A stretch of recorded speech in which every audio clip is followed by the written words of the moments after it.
Sony's consumer electronics division is in an ongoing state of flux. Having already given up on PCs and e-readers, the company recently pledged to make fewer TVs and smartphones in a bid to get its books back into black. How Sony's strategizing will affect its output of tablets remains unclear, but no doubt a keen eye is being kept on the reception of its latest slate.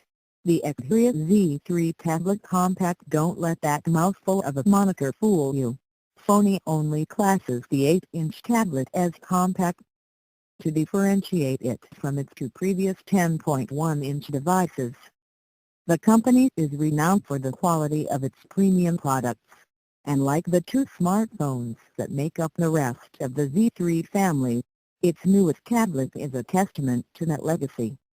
Cutting to the chase, it's an elegant and powerful device, but with prices starting at $445/$300, those credentials might not be enough to make you choose Sony over the competition.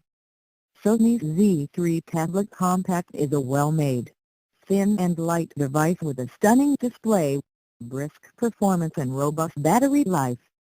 Still, it's difficult to recommend at this price $445 stand up when there are other thin and light flagship tablets that cost less, many of which offer higher resolution screens and more capable cameras.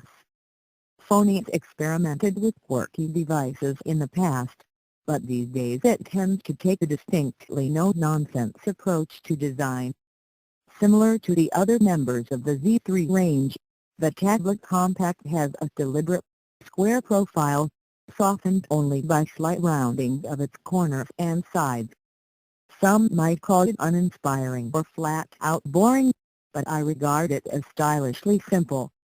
Where other manufacturers might use vibrant colors, clashing textures and a bit of imagination to attract buyers, Sony prefers an IP65/68 dust-proof and waterproof rating alongside stainless steel corner guards for extra durability. That's not to say it's completely lacking in design accents. Sony's signature aluminum power key is in attendance, and a purely ornamental dark gray border silver on the white version around the perimeter of the device serves to break up the rubbery plastic and tempered glass that dominate the back and front, respectively. Dotted along the edges, you'll find a volume rocker next to the power key, the 3.5mm headphone jack, Sony's magnetic dock connector and couple of sealed cubbyholes, one for the micro USB port and another protecting the micro and nano SIM slots, the latter only being present on the LTE model. Of course, the direction of the two silver Sony logos on either side of the tablet suggests it's meant to be used in portrait orientation. This is even clearer when you consider the high, central position of the main camera on the back of the device, as you have to be mindful of obstructing the lens when taking photos in landscape mode. Previous Z-series slates, excluding the curious tablet edition of the Xperia Z Ultra, have sported an almost symmetrical, picture frame style of display bezel. With this new 8-inch effort, however, the left and right bezels are slim enough that I can grip the tablet firmly with just one hand. While that sounds convenient, it's actually more uncomfortable than it should be to use it this way. The power key and volume rocker sit central on the tablet's right edge, and directly opposite is Sony's useless proprietary magnetic dock connector. When I'm grasping the slate with one hand, then, these features are in just the right spot to rub and scratch at my skin. Aside from this design oversight, the tablet is a joy to use, mostly because it's only 6.4mm thick, 0.25 inch and weighs 270 g, 9.5 ounces. That's even thinner and lighter than the latest iPad mini, which comes in at 7.5mm, 0.29 inch and 331 g, 11.7 ounces. The Z3 Compact is perfectly balanced and light enough that you can easily suspend it between your paws for extended periods of time without fatiguing. In fact, it's the only tablet I've used that hasn't had me wishing for a case to prop it up and right out of the box.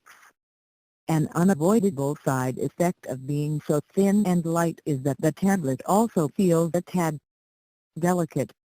Now, the device does bow to my twisting and flexing tests a little more than I like, but even then, I'm content with the overall build quality. In other words, I wouldn't choose to make it sturdier at the expense of size or weight. Also, the Z3 Tablet Compact is fully waterproof, after all, so it's not like Sony's thrown this together using spare parts and a roll of duct tape. The Xperia Z3 Tablet Compact is decked out with an 8-inch, 1920 x 1200 IPS LCD display 283 ppi. In simpler terms, that means it has a full HD 1080p screen with a few pixels left over for accommodating the standard Android navigation keys. As if Sony's way, the tablet's graced with several of the company's display technologies, including Triluminos and X-Reality for richer colors and sharper images. Forgetting the trademarks, the panel is, quite simply, gorgeous. Colors are vivid, whites are accurate, and blacks are basically as good as they can be for an LCD display.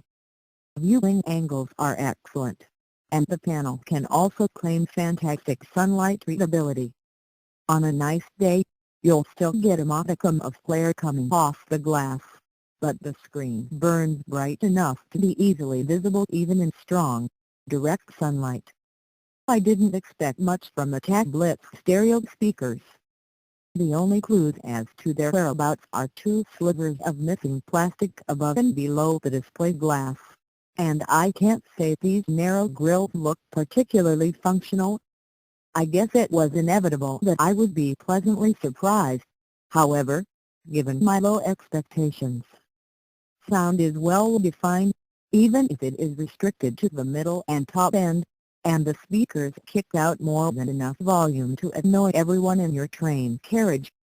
At approximately 75% of maximum volume, though, the tablet begins to vibrate and audio loses all sense of clarity as distortion takes hold. The speakers could be way better, and any semblance of bass whatsoever would be appreciated. But there are also worse ways to watch an episode of your favorite show in bed. Having had the pleasure of reviewing the excellent Xperia Z3 Compact, I had a hunch the Tablet Compact would be a different animal once a set of headphones was plugged in, and I wasn't wrong. Through headphones, audio is crisp and perfectly balanced, with a healthy bass range to get your head bobbing. There's all manner of technology working away in the background to make sound output as good as it is, such as an audio resolution upscaling engine, but all you need to concern yourself with is what you want to watch or listen to next. The tablet supports several high-resolution audio formats, too, if you happen to have a particularly fancy digital music catalog. The Z3 Tablet Compact is running Android 4.4.4 KitKat 4 now, but Sony expects to upgrade the slate to Lollipop Android version 5.0 in early 2015. Hopefully it won't just be an under-the-hood upgrade, as the company's custom skin could do with an overhaul, too. It's familiar and comfortable enough, as it doesn't stray too far from the stock Android experience, but it could use refining in the same way Z-series hardware has been subtly nipped and tucked over the generations.